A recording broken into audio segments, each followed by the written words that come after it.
The call came on a scorching summer afternoon, the kind where the heat hangs in the air like an invisible curtain.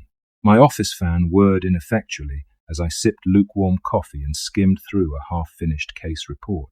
I didn't expect much from the call, a standard missing persons case, maybe a domestic dispute gone bad, but the voice on the other end held a tone I couldn't place, somewhere between desperation and dread. "Detective Calderon?" the man asked, his Spanish accent thick but his English clear. "This is Esteban Morales from La Sangre. We need your help." La Sangre was a small, nearly forgotten village near the US-Mexico border. It wasn't a place people called from unless they were truly out of options. I leaned forward, setting my coffee aside. "What seems to be the problem, Mr. Morales?" I asked, already flipping open my notebook. He hesitated, and for a moment I thought he might hang up. When he finally spoke, his voice was low, almost a whisper. "Something is killing our animals. Goats, chickens, even cattle, draining their blood. There's no predator I know of that does this." I suppressed the urge to scoff. I'd heard of livestock attacks before. Coyotes, mountain lions, even poachers could explain most of them. But he wasn't finished. "It's not just the animals," he continued. "My neighbor, he saw it, said it looked like a demon. 2 glowing eyes, claws as long as knives." I leaned back in my chair, already regretting the conversation. Stories of the Chupacabra weren't new to me. As a detective who often worked in border towns, I'd heard plenty of tales about the creature half reptile, half mammal, some kind of vampire beast that stalked the night. Most of it was folklore, the kind of thing locals used to explain away the harshness of rural life. But there was something in Esteban's voice that stopped me from dismissing him outright. He was terrified, and not in the way people are when they're trying to pull a fast one. This was deeper, more primal. Against my better judgment, I agreed to drive down and take a look. The trip to La Sangre was uneventful, the highway stretching endlessly under the blistering sun. I passed through dusty towns and arid plains, the kind of landscapes that seemed untouched by time. As I neared the village, the scenery grew harsher, the vegetation thinning out until it was just dry earth and jagged rocks. La Sangre itself was barely more than a cluster of buildings, a few houses, a small church, and a general store that looked like it hadn't seen a fresh coat of paint in decades. The people were just as weathered, their faces lined with years of hard living. They watched me warily as I parked my car near the center of town, their whispers carrying a nervous energy. Esteban met me outside the store, a wiry man in his 60s with a face like cracked leather. His handshake was firm, but his eyes darted nervously to the horizon. "Thank you for coming," he said, leading me toward his truck. "You're the first one to take us seriously." I didn't tell him I wasn't entirely convinced myself. Instead, I climbed into the passenger seat and let him drive me to the Morales family ranch. The scene that greeted me there was worse than I'd expected. 3 goats lay sprawled in the dirt, their bodies unnaturally still. There was no blood, none on the ground, none on their fur, just 2 small puncture wounds on their necks. The sight sent a chill down my spine. I crouched next to one of the carcasses, pulling on a pair of gloves. "Coyotes don't do this," I muttered, more to myself than to Esteban. He nodded grimly. "That's what I've been trying to tell everyone." The sun was sinking low as Esteban led me around the ranch, pointing out the places where the attacks had occurred. His explanations were calm and measured, but the way his hands shook when he gestured toward the barn told a different story. "It always happens at night," he said. "We hear the animals crying out, but by the time we get there, it's already too late. Whatever it is, it's fast." His voice faltered on the last word, and for a moment I saw the fear he was trying so hard to suppress. I walked the perimeter, scanning the ground for tracks. Sure enough, I found them near the edge of the property, 3-toed prints pressed deep into the dry soil. They were unlike anything I'd seen before, neither human nor animal. Each print was long and narrow, the claws leaving sharp grooves in the dirt. I knelt to take a closer look, measuring the distance between the steps. Whatever had made them was large and heavy, but it moved with an unnatural precision. "Do you have any predators around here?" I asked, straightening up. Esteban shook his head. "Nothing that leaves tracks like that," he replied, "and nothing that drains blood." He gestured toward the nearby hills, his expression darkening. "That's where it comes from, the old caves." The mention of caves piqued my interest. As a detective, I'd learned to follow the evidence, even when it led to uncomfortable places. But this felt different.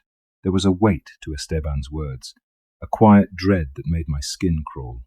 "What's in the caves?" I asked. He hesitated, his eyes flicking toward the horizon. "Bad things," he said finally. "Things best left alone." That night I stayed at the Morales ranch. Esteban offered me the spare room, but I opted to sleep in my car near the barn. I wanted to see if the creature would return. The air was thick with tension as I settled in, my flashlight and pistol within easy reach. The ranch was eerily quiet, the usual nighttime sounds replaced by an oppressive silence. Around midnight I heard it, a low growl, so deep it seemed to vibrate through the ground. My hand went to my pistol as I peered through the car window, scanning the darkness. The growl came again, closer this time, followed by the faint sound of claws scraping against wood. I stepped out of the car, the flashlight casting long shadows across the barn. For a moment I thought I saw something movement at the edge of the property, a flash of glowing eyes. But when I swung the light in that direction, there was nothing there. The growl faded into the distance, leaving me standing alone in the cold, empty night. I barely slept that night. Every noise, each creak of the barn's wooden frame or distant rustle in the brush set me on edge. By morning, the tension had settled into my muscles, and my thoughts were a chaotic tangle of fear and determination. Esteban's words haunted me. "It comes from the caves." I couldn't ignore them, no matter how much I wanted to dismiss the idea. After breakfast, a meager offering of coffee and tortillas that Esteban forced himself to eat, I told him my plan. "I'm going to the caves," I said, watching his face carefully. He stiffened, his hand tightening around his coffee cup. "You don't have to do that," he replied, though his voice betrayed his relief. "But if you go, be careful. It's not just the creature that's dangerous." "What do you mean?" I asked. But he only shook his head, his gaze distant. "You'll see." The caves were about a mile from the ranch, hidden among a series of rocky outcroppings that rose like jagged teeth from the desert floor. I parked my car at the base of the nearest hill and set out on foot, armed with my flashlight, a hunting knife, and my pistol. The air was cooler here, the oppressive heat of the sun tempered by the shade of the rocks. But the silence was the same, heavy and unnatural. As I climbed higher, I began to notice strange markings on the rocks. At first, they looked like scratches, the kind left behind by animals sharpening their claws. But the more I looked, the more deliberate they seemed, patterns etched into the stone with a precision that didn't belong to nature. Spirals, jagged lines, and shapes that resembled twisted human figures. The entrance to the largest cave was wide and gaping, its edges stained with what looked like old, dried blood. The stench of decay hit me as I stepped inside, a sickly sweet odor that made my stomach churn. The light from my flashlight revealed a narrow tunnel that sloped downward, the walls slick with moisture. Bones littered the floor, mostly small animals, but some larger. I tried not to think about what might have dragged them here. The deeper I went, the worse the air became. It was thick and humid, each breath leaving a metallic taste on my tongue. The tunnel opened into a larger chamber, and my flashlight illuminated a scene that froze me in place. The floor was littered with more bones, arranged in crude piles. In the center of the room stood a makeshift altar, a flat slab of stone covered in symbols painted with a dark, tar-like substance. The air around it seemed to hum with a faint energy, the kind that made the hair on the back of my neck stand up. And then I heard it. A low growl, deep and guttural, echoing from somewhere behind me. I spun around, the beam of my flashlight slicing through the darkness. For a moment, there was nothing. Just the oppressive silence of the cave and the sound of my own ragged breathing. Then the creature stepped into view. It was hunched and gaunt, its leathery skin stretched tight over its bones. Spines jutted from its back, glinting like jagged blades in the light. Its eyes glowed a sickly yellow, and its claws clicked against the stone floor as it moved. It stopped a few feet away, its head tilted slightly as it studied me. I raised my pistol, my hand trembling. "Stay back," I said, though my voice was barely more than a whisper. The creature let out a screech, a high-pitched, ear-splitting sound that sent a shockwave of fear through my body. And then it lunged. I fired. The gunshot echoed through the chamber, deafening in the confined space. The creature recoiled, its movements unnaturally fast, and my shot went wide, striking the wall behind it. It lunged again, its claws swiping through the air just inches from my face. I stumbled backward, my flashlight tumbling to the ground, plunging the cave into near darkness. Panic overtook me as I scrambled to retrieve the light, my heart pounding so hard it felt like it would burst. The creature moved with terrifying speed, circling me, its growls reverberating through the chamber. I swung the flashlight around, catching brief glimpses of its twisted form as it darted in and out of the shadows. I fired again, this time grazing its side. It let out a screech of pain but didn't stop. Instead, it leaped onto the altar, its claws gouging deep into the stone. For a moment, it paused, its glowing eyes locked onto mine.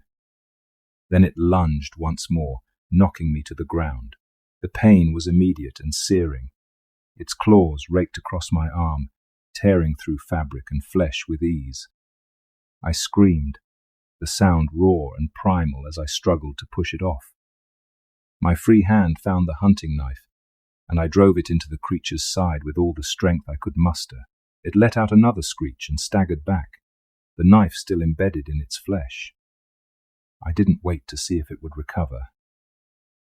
Clutching my bleeding arm, I scrambled to my feet and ran, the light from my flashlight bobbing wildly as I stumbled through the tunnel.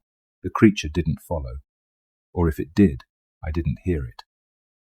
By the time I emerged into the sunlight, I was gasping for air, my vision swimming. Blood dripped steadily from my arm, pooling onto the dry earth beneath me. I tore a strip of fabric from my shirt and wrapped it tightly around the wound, trying to staunch the bleeding. As I stumbled back to my car, a single thought echoed in my mind. I should have listened to Esteban. By the time I reached the Morales ranch, the world felt like it was spinning. The wound on my arm throbbed with a dull, relentless ache, and my vision blurred at the edges. Esteban was waiting on the porch, his weathered face pale with worry as he rushed to meet me. "What happened?" he asked, his voice a mix of fear and disbelief. I didn't answer immediately. My legs felt weak, and I stumbled, clutching at the railing for support. Esteban caught me by the shoulder, guiding me into the house and lowering me into a chair. "Let me see," he said, gesturing to my arm. The makeshift bandage was soaked through with blood, and when he unwrapped it, we both recoiled. The claw marks were deep and jagged, the flesh around them swollen and darkened with angry streaks of red. "This isn't normal," Esteban muttered, grabbing a bottle of alcohol and a rag. "That thing marked you."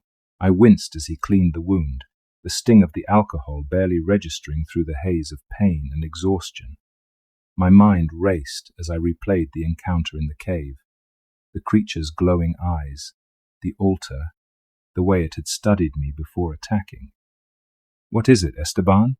I asked finally, my voice hoarse. "What the hell did I see?" He hesitated, his hands trembling as he wrapped my arm in fresh bandages. "It's the Chupacabra," he said, the words heavy with finality. "I told you not to go to the caves. That's its territory. Now that you've been there, it won't stop until it finishes what it started."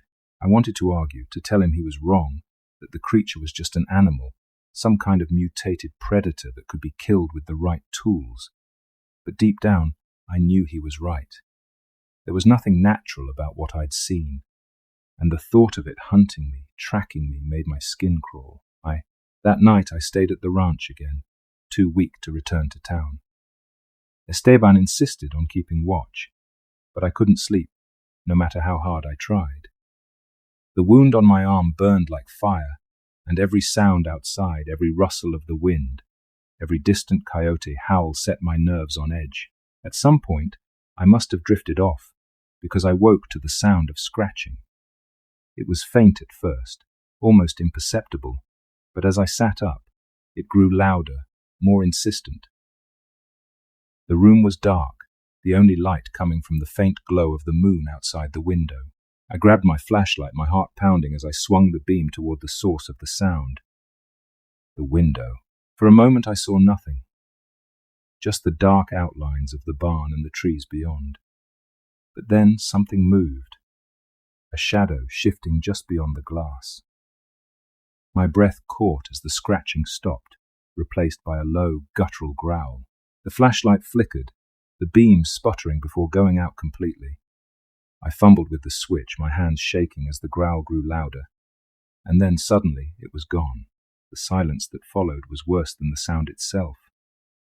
I sat frozen, my pulse hammering in my ears, until Esteban burst into the room, a rifle in his hands. "What is it?" he demanded, his eyes wide with fear. "It was here," I whispered, "right outside the window." By morning, the wound on my arm had worsened. The skin around the claw marks was an angry shade of red, the swelling spreading up toward my shoulder. I felt feverish, my thoughts muddled and unfocused. Esteban tried to convince me to go to the town doctor, but I refused. I didn't want to answer the questions that would come with it. What could I say? That I'd been attacked by a creature from folklore. The hunger started later that day. At first it was subtle, a gnawing sensation in the pit of my stomach that no amount of food could satisfy. But it grew quickly, morphing into something darker, more primal. I craved something I couldn't name, a taste that felt just out of reach. Esteban noticed the change in me. He tried to hide his concern, but I saw it in the way he avoided looking at my arm, the way he kept glancing at the loaded rifle he now carried everywhere. "I think you should leave," he said one evening, his voice heavy with guilt. "It's not safe for you here anymore, or for us." I didn't argue. Deep down, I knew he was right. Whatever was happening to me wasn't normal. The fever, the hunger, the way the world seemed sharper now, colors more vivid, sounds more distinct. It was like I was becoming something else. That night, I packed my things and left the ranch, driving aimlessly into the desert. The stars above were cold and distant, their light doing little to dispel the darkness pressing in on all sides. I stopped the car at the edge of a dry riverbed, too exhausted to go any farther. I sat there for hours, staring out at the barren landscape, my thoughts a chaotic mix of fear and despair. And then, as the first light of dawn crept over the horizon, I felt it again. The hunger. This time I didn't fight it. I stepped out of the car, my feet crunching against the dry earth as I wandered toward the riverbed. A rabbit darted across my path, and before I knew what I was doing, I lunged. My hands closed around it, and for a moment I felt nothing but the satisfaction of the hunt. When I came back to myself, the rabbit was dead, its body limp in my hands. Blood dripped from its neck, staining the ground beneath me. I dropped it, stumbling backward, my stomach twisting with a mix of horror and satisfaction. The sun rose slowly, casting long shadows across the barren landscape. I sat in the dirt, staring at my blood-stained hands. My breath came in shallow gasps, the events of the night before replaying in my mind like a broken film reel. The hunger that had overtaken me was unlike anything I'd ever felt, raw, insatiable, and wholly unnatural. I tried to rationalize it, to tell myself it was the fever, the infection from the creature's claws. But deep down, I knew the truth. Whatever had attacked me in that cave had left more than physical scars. It had changed me. The carcass of the rabbit lay a few feet away, its blood soaking into the dry earth. I couldn't bring myself to bury it or even look at it for long. My revulsion wasn't just for what I'd done, it was for the part of me that hadn't wanted to stop. As the sun climbed higher, the desert grew hotter, the air heavy with the scent of sagebrush and dust. I stumbled back to my car, the weight of exhaustion pressing down on me like a lead blanket. My arm ached fiercely, the red streaks around the wound creeping closer to my shoulder. I didn't know where I was going. I just knew I couldn't stay here. The desert felt too exposed, too vulnerable. If the creature was still hunting me, and I had no reason to believe it wasn't, I needed to find shelter. Somewhere it couldn't reach me. I drove aimlessly for hours, the endless stretch of highway blurring together as my fever worsened. My thoughts grew disjointed, a swirling storm of memories and hallucinations. At one point, I thought I saw the creature in the rearview mirror, its glowing eyes staring back at me from the road behind. When I whipped around, the road was empty. Finally, as the sun dipped below the horizon, I saw it. A cluster of crumbling adobe buildings rising from the desert like the bones of a long-dead animal. An abandoned village, forgotten by time and swallowed by the sands. It wasn't ideal, but it was the best option I had. I parked the car near what looked like an old church, its bell tower leaning precariously to one side. The air inside was cool and stale, carrying the faint scent of rot. The pews were broken, their wood warped and splintered, and the altar was covered in a thick layer of dust. I lit a candle I found near the front, its weak flame casting flickering shadows across the walls. As I sat there trying to collect my thoughts, I noticed something strange. The walls were covered in symbols, spirals, jagged lines, and crude depictions of figures that looked eerily similar to the creature I'd encountered. A chill ran down my spine as I traced one of the symbols with my finger. It was identical to the markings I'd seen in the cave. This place wasn't just abandoned, it was connected to the creature, to whatever curse or ritual had brought it into existence. The realization hit me like a blow. The Chupacabra wasn't just an animal, it was something far older, far darker, a predator born of blood and fear, bound to these lands by forces I couldn't begin to understand. I didn't have time to dwell on it. A sound outside broke the heavy silence, a low growl, deep and resonant, that seemed to vibrate through the very walls of the church. My breath caught as I extinguished the candle, plunging the room into darkness. The growl came again, closer this time, followed by the sound of claws scraping against stone. I gripped my pistol tightly, the cold metal slick with sweat. The shadows seemed to close in around me, the flickering light from the setting sun casting monstrous shapes across the walls. And then I saw it. The creature stepped into the doorway, its glowing eyes cutting through the darkness like twin embers. It was larger than I remembered, its spines bristling and its claws flexing with anticipation. This time I didn't wait for it to attack. The first shot rang out, the sound deafening in the enclosed space. The creature flinched but didn't fall, its movements impossibly fast as it darted to the side. I fired again and again, each shot missing its mark as it circled me, its growls echoing off the walls. My heart pounded as I backed toward the altar, my mind racing. The creature was toying with me, testing my defenses. I could feel its hatred, its hunger, radiating from every deliberate step. Desperation drove me to grab the nearest weapon I could find, a rusted iron candlestick that had been left on the altar. As the creature lunged, I swung it with all my strength, the jagged edge catching it across the face. It let out a screech of pain, its claws swiping wildly as it stumbled back. Blood thick and black dripped from the wound, staining the floor in dark pools. But it wasn't enough to stop it. The creature recovered quickly, its eyes burning with renewed fury. It lunged again, faster this time, and I barely managed to dodge its attack. The candlestick clattered to the floor as its claws raked across my side, tearing through fabric and flesh. Pain exploded through my body. But I refused to give up.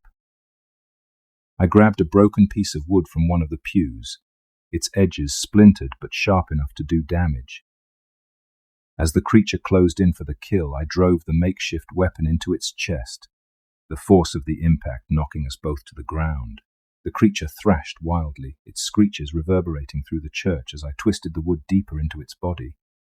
Its claws tore at me, ripping through skin and muscle, but I held on, my vision blurring as the world faded into a haze of pain and blood. Finally, With one last ear-splitting screech, the creature collapsed, its body convulsing before going still. I pushed myself away from it, my breaths ragged and shallow as I stared at its lifeless form. For a moment, the only sound was the pounding of my own heartbeat. Then, slowly, the silence returned, heavy and suffocating. When I stumbled out of the church, the sky was a pale shade of grey, the first light of dawn breaking over the horizon. My body was battered and broken, every movement sending waves of pain through me. But I was alive. The creature's blood clung to my skin, its thick, acrid scent burning my nostrils. I knew I needed medical attention, rest, but there was no time for that. The village, the cave, the symbols. They were all connected, part of a larger puzzle I didn't have the strength to solve. I climbed into my car, the engine sputtering to life as I drove away from the abandoned village. The desert stretched out before me, endless and unchanging, but I couldn't shake the feeling that I was being watched. Even now, as I write this, I can feel it, the mark it left on me, the hunger that still stirs in the pit of my stomach. The creature may be dead, but its shadow lingers, a constant reminder of the darkness that exists just beyond the edges of our understanding.